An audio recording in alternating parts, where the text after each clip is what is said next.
This is the Women Emerging Expedition podcast, so you can follow the ups and downs and the roundabouts of the expedition and play your part in them. 24 women started on the 28th of May 2022 on this virtual expedition that will take 9 months. We are women from across the world determined to find an approach to leadership that resonates with women. We'll be successful so that women the world over will be able to say, if that's leadership, I'm in. Welcome, welcome, welcome. Julie Middleton, Expedition Leader. This episode and the next one next week are entirely devoted to amazing women leaders in the sacred texts. Women whose leadership stories have inspired women across the ages and continue to inspire women right across the world. We've talked to leading figures in Christianity, Judaism, Islam, Buddhism, and Hinduism, and asked them to tell us about the women in the sacred text who inspire them in their leadership. And why? Why? Did I ever think I'd be doing such an investigation? No, not in a million years. But I tell you, it has been completely fascinating and totally inspiring. So the question to the leaders of today, the women leaders of today, is when you're in the shower at night, on a Sunday night in the shower, or lying in the bath, soaking in the bath, and you're facing up to the prospect of tomorrow, Monday morning, and some horrible meeting you don't want to go to, or some task that feels almost impossible to achieve, who do you think of from the sacred texts and why? For the women we spoke to, it wasn't easy to identify just 2 women. They could think of so many. But we pushed them hard on just identifying 2 and identifying the leadership lessons that they get from each one. So in this episode, we start with Meera first, who's going to approach the subject from the point of view of Hinduism, and Terri, who's going to approach it from Christianity. So sit back and enjoy the stories, because they are, of course, beautiful stories told by women who care so much about these stories and who will really take time, I think, to figure out what the learning, what the inspiration is from these women. So, first, I spoke to Meera. For you, it seemed to me that there were 2 women in the sacred text who had this deep impact on you, the way you think, but also actually how you run your life and the decisions you make today. One is, and forgive me if I get it wrong, Drishadwati, or also known as Madhari, but actually really known as the Forrest woman, who I've fallen in love with completely already. And then the other one is a very well-known person called Gargi. So first, let's talk about the Forrest woman. So tell me the story of the Forrest woman, because it leads you to a very deep sense that at the heart of leadership, you have to learn to say no. Tell me the story. So Madhavi was the daughter, or Drishadwati was the daughter of King Yayati. And her story comes in the Mahabharata epic. And the story goes like this. In India, when a disciple works with a teacher, he pays a kind of a teacher's fee, which is called Guru Dakshina. And it's very important to pay the fees. So there was this sage called Galava, and he worked with a teacher called Vishwamitra. We don't know who he is. He's one of the sages. Let's call him the teacher. And he stayed with the teacher, and Galava was a poor man. And so when Galava finished his studies and said to the teacher, may I give you your fees? The teacher said, no, it's okay. You're poor. I won't take any fees from you. But Galava was offended that my teacher thinks me incapable of doing him a service. And he kept pestering him. And the teacher was so irritated, he just said, oh, okay, you want to get me something? You're irritating me? Go get me 800 horses with black ears, white horses with black ears. So he goes to various kings, and many of them say, we haven't heard of such horses, but go to this person. And he keeps going. And then finally he ends up in the King Yayati's court. And King Yayati says, I don't have a horse, but I have a beautiful daughter. And this daughter has got a power that after childbirth, she will regain her virginity. And she's beautiful. And so you can take her to different kings. And if she gives them all powerful, strong, brave sons, in exchange for those sons, and you can get the horses from them. So I can give you my daughter. So the daughter agrees because she wants to save her father's honor. And she says, okay, I'll come with you. And she goes with Galava, and he finds out that there is a king called Haryashva of the Ikshwaku line, which is a very big kingdom. And she gets married to him, and he gives this Galava 200 horses. And she has a son called Vasumanas from him. The moment the son is born, she regains her virginity and then blesses a child. And the king says, okay, now you go on because you've given me a son. And then Galava comes and takes her back to another king called Divodasa. And then the same thing happens there, marries him, gets a child. And then the child is called Pratapdharna, a very famous king. And then she goes to Ushinara, another king. Again gets a son who becomes a sage, by the way, called Sivi, a great learned sage. There are 600 horses, and there are no more horses of that kind in the world. The poor disciple decides, okay, let me go, and says, here, Guru, here are my 600 horses with white horses with black ears. But the last 200, I cannot find them in the world. But instead of that, I will give you this daughter of Yayati to marry and get a son by her. Then Vishwamitra says, okay, I only meant it in jest, but since you're so sincere, I will agree. And the sage marries the girl and gets another son called Ashtak, who again becomes a king. And so Madhavi, then Vishwamitra says, now go back to your father's house, because you've done your duty, you've served both the Brahmin, you've helped everyone, so now go back to your father's house. She goes back to her father's house, and in her father's house, her father says, now, please choose your husband. She says that. She says, I will marry the forest and live as a deer does, free and roaming with the wind and the trees. She literally says she will become a deer in the forest. That's the way she articulates her wish. And her father says, if that is your wish, my daughter, go forth. And she goes into the forest.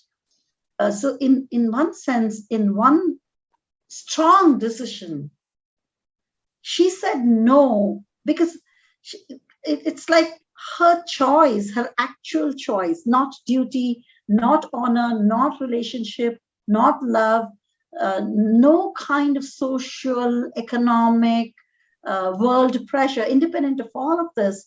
She was able to decide, and she said no. So she could have been a queen. All her children were amazing. She must have had an enormous amount of money. She was a Brahmin. She had everything. She had everything. And she could pick her king, right? She could pick the best among. It was like almost like, a dating app where you can just choose any husband you want. And she was not even bound by just marrying those 4 of the previous husbands. Her father said, just ask and you can marry anyone. It seemed like because everyone obviously seems to feel that she did her duty beyond the call of duty, whatever she was supposed to do. And so they're willing to reward her. She could have asked to marry a god and she would have got it because she's been that good. But she said no.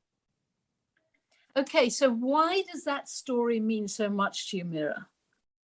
For me, the story means so much because of the idea of a woman's desire, a woman's wish, and a woman's intention as a leader. For me, it is about saying no, not compromising.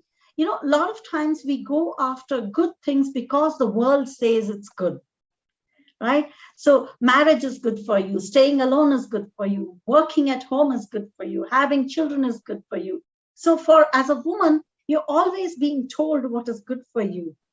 And when you make a choice, you often fall into the trap of saying yes to these things because it's good for you. So it was very good for Madhavi to get married and live a happy life and have the wealth. But she chose to exercise a choice. And for me, her choice is powerful. It's not about what she chose. She says, I will be as free as a deer. She chose the forest because freedom was more important to her than what was good for her. So for you, you say no to all kinds of things. I mean, I remember you saying to me, no, I will not take grand positions so that I can just make other people look good. No, I will not be the sub-dean if I think I should really be the dean. So it's not just saying no, it's also not compromising. Not compromising, because she rejects the socio-cultural pressure of what she's supposed to do and what would be good for her. So when you reject a sub-deanship, people say, oh no, you're making the wrong choice. Who knows if this opportunity will turn up again? But also women choose to please people, don't they? Yes, they become terrible pleasers. And that's what her earlier life was. She spent her entire life pleasing people. And her transformation in the end is, she's like, no. You want me to get married again? No. I've done my duty and that's all. Beyond this, you cannot ask of me in across that. So Meera, the other woman that you talked about is Gargi, that many people have heard of and know of. But Gargi's main message to you is that you want to be a leader who questions. That's right, isn't it? That's right. And she's also kind of a feminist leader for me, because she is unashamedly open about her intelligence and her level. She knows herself. This is confident, poised woman. And she comes from one of the most holy texts, the Upanishads, right? Her story comes in the Upanishads. So the story is that there's a big debate, and the king will reward the winner of the philosophical debate with a lot of wealth.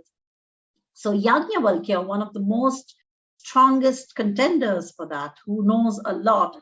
And this debate is not only about what you know, but your experience and wisdom, because it's about spiritual wisdom. It is to find out who has the actual spiritual wisdom and is not just quoting the texts as by rote. And in this Gargi, a lot of people ask questions to Yajnavalkya, and he answers them all. And everybody is kind of silent in the hall. Nobody knows what to ask this very, very clever man. And Gargi stands up and says, asks him questions about the reality of the world. She's an existential philosopher. And the question she asks is basically, she asks, what is the loom on which the reality is woven? A very poetic way of asking. So he says, the reality of the world is woven on the air. The air we breathe weaves this reality. So on and so forth, deeply spiritual. Then she says, what is air woven on? What is the loom on which air is woven on?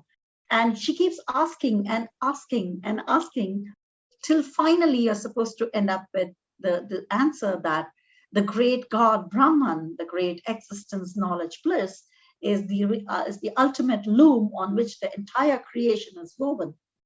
And then she says, what loom is Brahman woven on? Because you can just say it from the text, right? You can just say God takes care of everything. But have you known God? Is it wisdom that's speaking or mere prattle?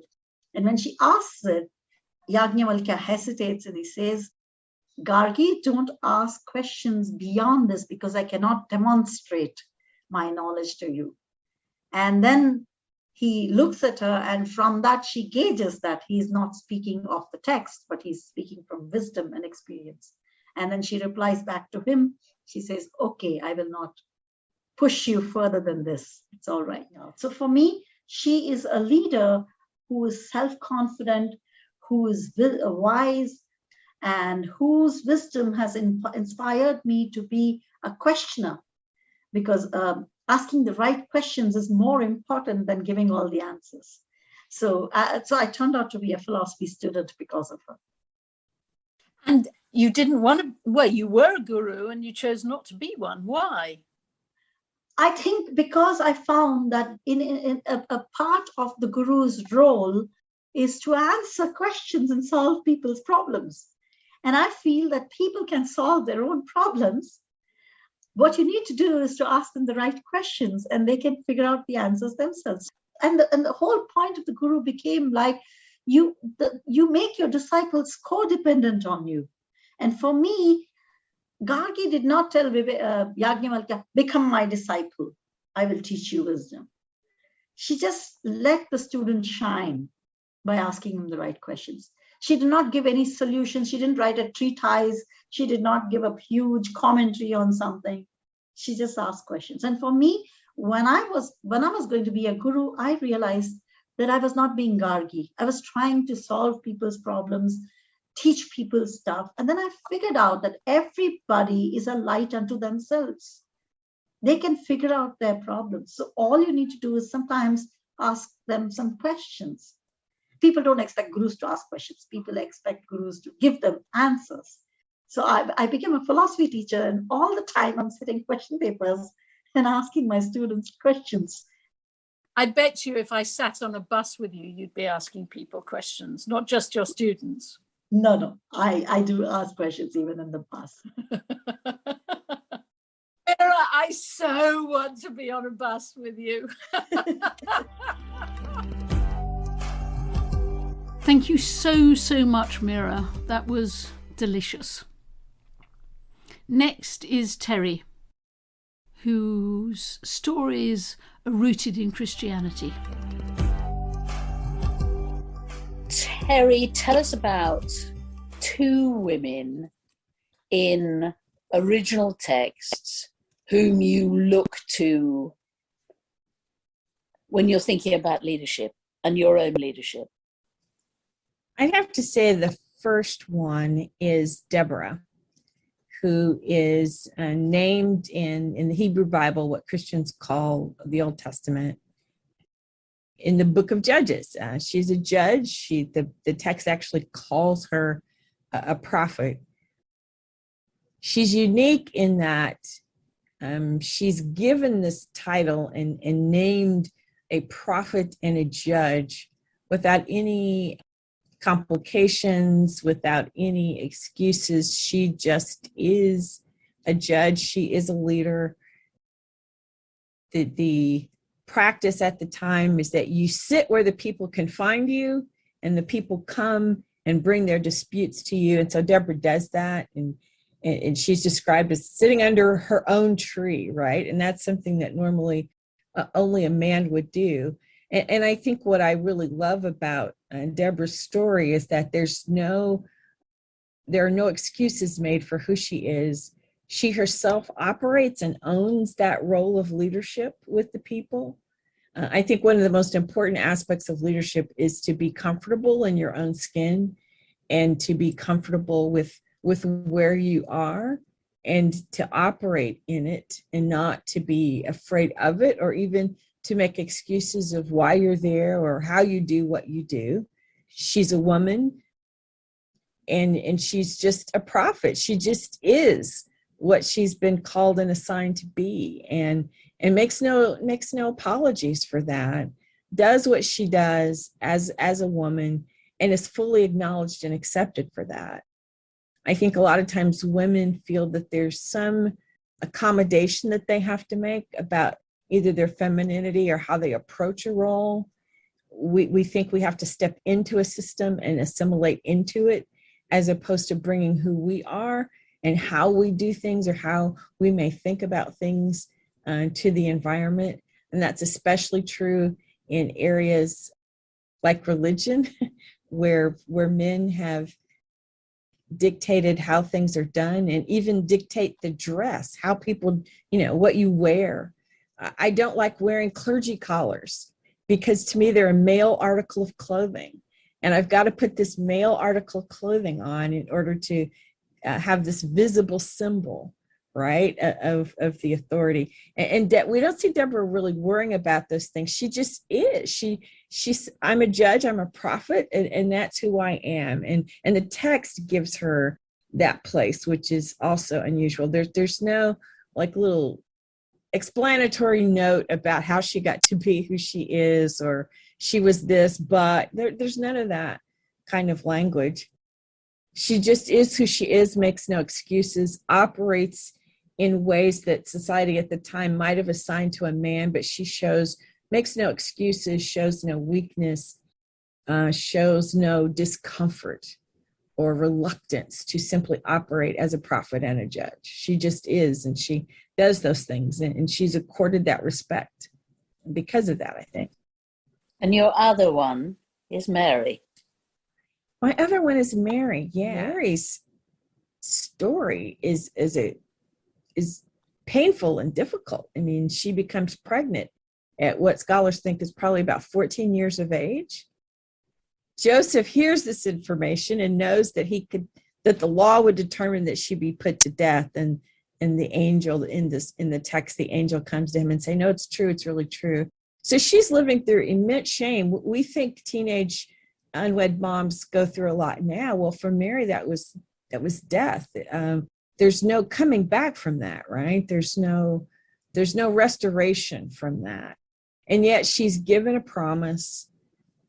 She is visited again by an angel. It's affirmed by an elder cousin. Again, that practice of women of seeking wisdom from others, right? She seeks wisdom from other people. I think that's a big part of her story. She hears what she hears, but she knows that there are other women who have wisdom that she needs. And she gets that from her cousin Elizabeth.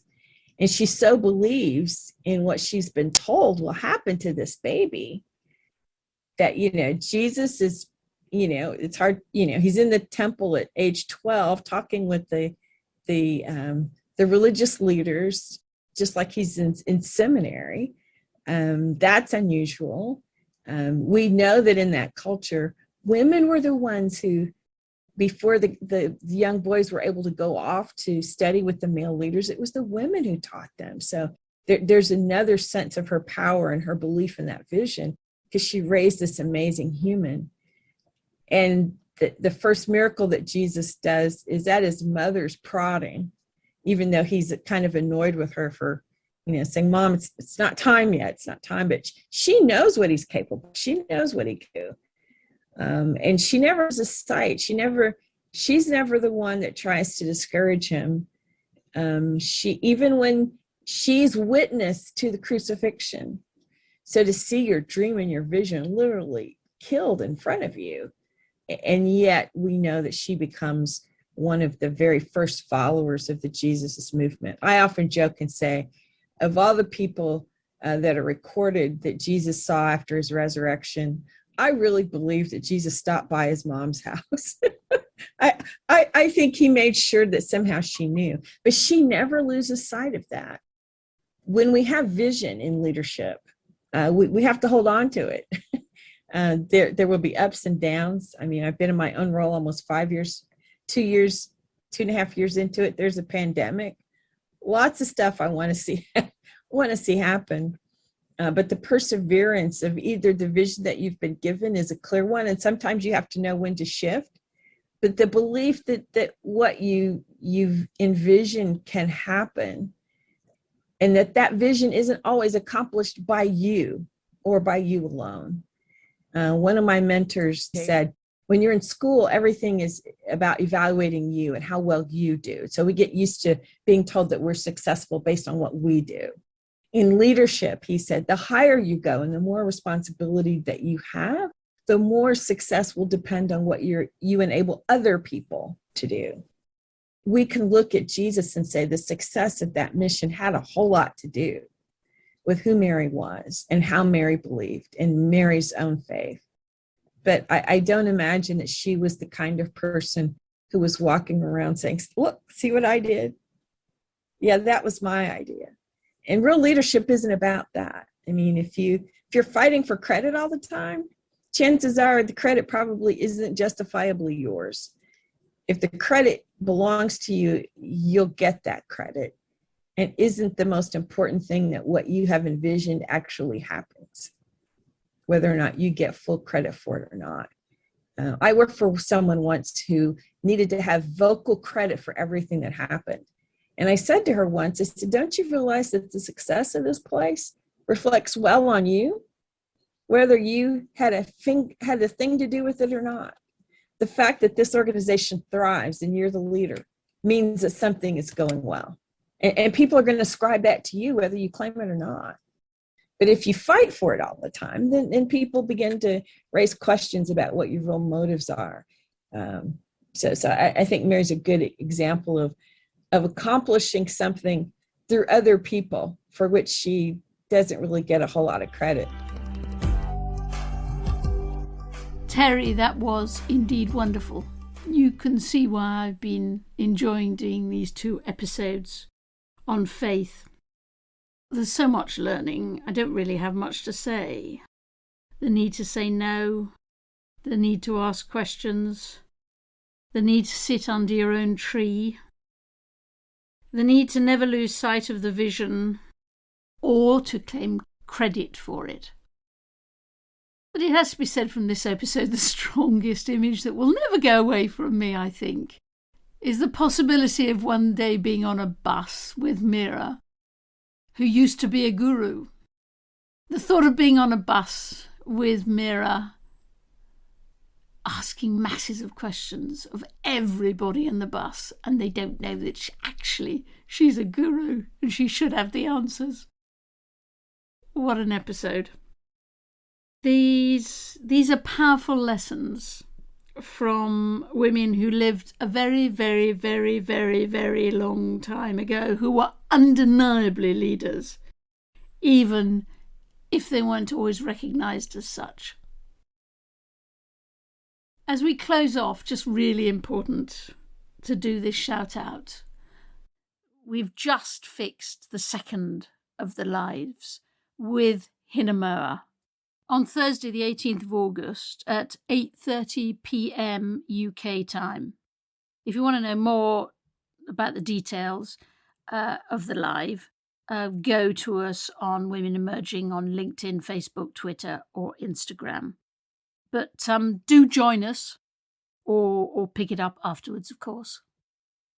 Hinamoa is leading a group within the expedition who are, as she says, interrogating the concept of motherhood and to what extent motherhood and mothering influences women's leadership. She has strong views on this subject, and it will be fascinating to answer your questions and to play with ideas. So hugely, hugely looking forward to it. Talk soon. Thank you for listening to the podcast. We would love you to follow the expedition and provide your own stories and perspectives. You can do this by subscribing to this podcast and joining the Women Emerging group on LinkedIn, where you can have your say.